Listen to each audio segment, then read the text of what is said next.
Compressor will not turn on. When you hit the switch, it goes, bah, but the motor doesn't kick over and start running. So without this, I don't media blast, and I don't get all of that painted. Look at all those, y'all. Yeah, I've been busy. That ain't no joke. That's a lot of work right there. And it's all ready to be ceramic coated, but he's over here sleeping on the job. So we're gonna take care of that. I don't know anything about this other than take it apart like it look, you take it apart and put it back together just like these, I understand these do hold power. I don't know if it can knock the fire out of me or not. That might make an interesting video if my hair stands up and it blows this hat right off my head. So let's hope that that does not happen, because that would hurt like all get out. But the first thing I need to do is put these little transistors onto the capacitor. Okay, looking at this, I'll pull this out of here. Oh yeah. Oh yeah. That's perfect. It's exactly what I needed to see. I mean, it is a little bit longer, but we're gonna fit in there. We're gonna make this work. Oh, you right in my face. We're gonna make this work. Let's see what we can do here. First step is gonna be putting the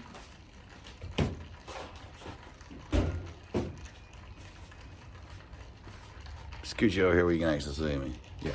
First step is going to be putting these little transistors onto the capacitor.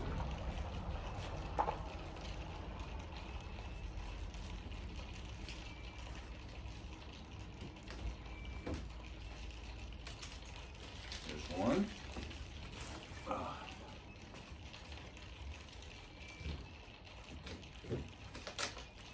There's two. Yeah, I can count to two, guys. I know, you're all amazed. Okay, next step. These capacitors out here. Oh, there's a warning on the end of the box here. Warning, this product can expose you to chemicals including DEHP, which is known to the state of California to cause cancer. For more information, go to www.p65warning@california.gov. Just so you know, everything that causes cancer. I bet you, I wonder if they have that on like a soda pop out there or something. You know what I mean? I mean, really, like everything causes cancer. Like, don't touch it, it causes cancer. That's just, God, you hear that all the time. Now let's refer back to this, because there's a little circle on the top of this, and I sure would hate to get these things mixed matched. Yep. See, the transistor goes on the bottom. You don't want to put them, get stuff wrong, and then oh boy, what have I done? It doesn't feel good on your fingertips trying to push that on there. And I believe I have some little needle pliers just for putting this on there. Oh, hey, sweetie. Hey, Dad. There's my wonderful little daughter. Ryder, I got a race car back.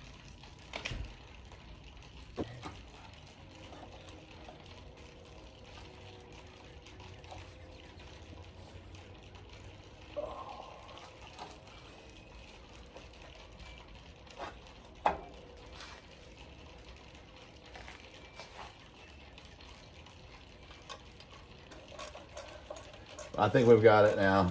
I feel so confident. I've had a couple of issues with this compressor, guys, since I purchased it. I mean, sometimes when you buy something, you just kind of get a lemon. Well, I think that's what happened. I just got one that had some issues. I called the company. They've worked with me every time that I've had an issue with it. I called them about this, and then I explained that I have an oil leak. And you know what? They said, Ricky, we're sending you a new compressor. You shouldn't be going through all that. On Facebook, I said, if I was you, I wouldn't even look into Eaton or Emax compressors, because I didn't think their warranty was that good. And now today I'm eating my words, because I called them back and I talked to them. I just told them my situation. I sent them some pictures, and they were like, oh my goodness. We didn't know that this was your situation, so we're going to send you a brand new compressor. And I was like, holy moly, now that's good customer service. So Emax compressors, if you have a problem, they're going to fix it. You know, make sure you have a warranty. That's important. But these guys, you want to talk about like totally work with you. I mean, like I said, I've had quite a few issues with this thing, but I'm one of the few people that's had one that's had issues. You know, because if you look at the reviews just they rave about this company at 5 stars. Everybody gives them 5 stars. That's why I bought the compressor, because it had 5 stars and a 5-year warranty. And you can't find a compressor with a 5-year warranty, man. So that's what sold me on the product. Now, I did have a little hiccup during the trying to get it warranted at one point. I think it was just a miscommunication. Maybe they didn't receive some of my pictures or something of this previous oil situation. I don't think they actually got the pictures, is what they said. But long story short, man, they came through big time. Now, when that new compressor arrives, you can bet that we're going to do an unboxing video, and I'm going to be like, wow, we going to break it open. Look what I got. Woo, presidents. So I'm pretty excited about it. I'm really excited, actually.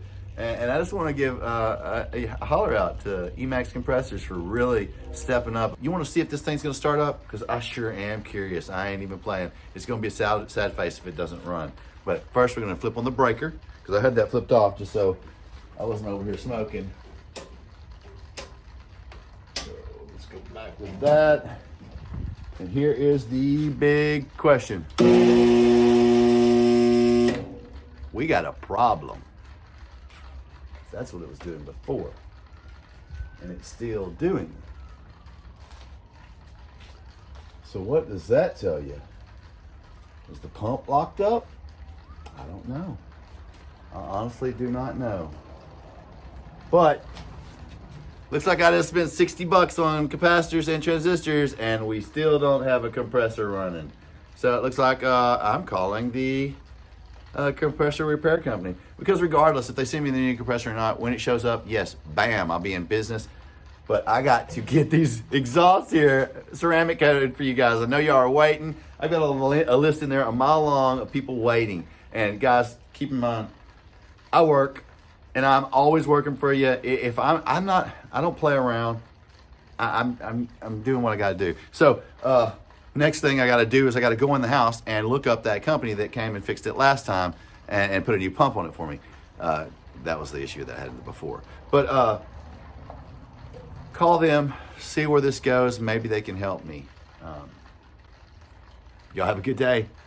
Mine's been pretty good. Other than this, I'm like all thumbs up. So y'all have a great one.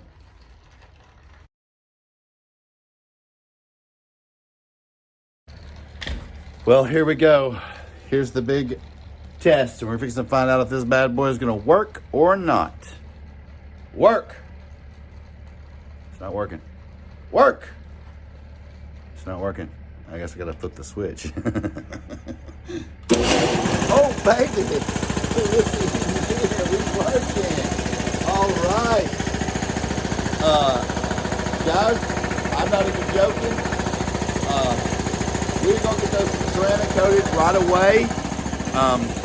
Today, the rest of my day, I'm not gonna lie to you, I'm not gonna paint or ceramic coat. I've got it fixed, but that's not how I'm gonna finish my day out. I've got a little bit of fabricating that I think I can do today to finish up this day and utilize my time the best I can. So for the next couple of 3 hours, I'm going to be doing some fabricating. And what's going to happen is tomorrow, first thing tomorrow, I will start with immediate blasting and at least get about 10 or 12 of these painted tomorrow, and then we'll move on to the next 10 or 12. I'm hoping to have, let's see what I got on the floor right now. 3, 6, 9, 12, 13. There's going to be 25 there to ceramic coat right now, so I'll probably try to do 12 a day. In the next 2 days, to 3 days, excuse me, because you have to let them dry, and then you have to box them up.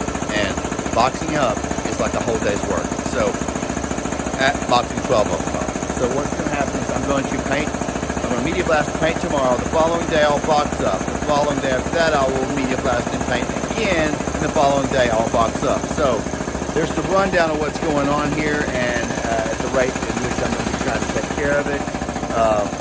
If you've been waiting on me, I'm sorry. I'm going as fast as I can. It's just like one you know, you have one little incident after another like this right here. I mean, I was able to fix it, thank goodness. But thanks for hanging in here with me in the shop today. And y'all have a blessed one. Ride safe. Enjoy the ride. Like I said, YouTube, and I've said it many times, you can do it. I didn't know anything about fixing that compressor. I didn't know anything about capacitors or transistors. But a little bit of YouTube and a little bit of talking to this guy and that guy, and then all of a sudden I'm fixing electric motors. So you can do that too. You can fix anything. You can build anything. You know, step out there. Try to learn something today. You know, I'm 45 years old, and every single day I learn something. I learn how to make a mistake. I learn how not to do that again. And I learned stuff that really, you know, carries on with me from now on. If anything ever happens with a capacitor again, don't you know that I'll know about how to deal with it. So if you ever have an electric motor and it starts to go, but it won't turn on, flip it off real quick. Flip it off real quick, because if you keep letting it go, it's probably gonna burn the motor up. It'll like, and then there'll be smoke and you'll be like, whoa, what happened? A little explosion with a little mushroom cloud above your motor. You don't want that. I've seen it before.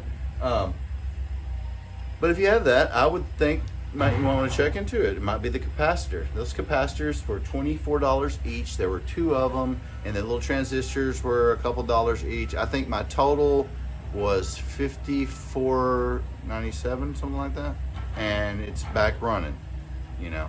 So and it's gonna get me going.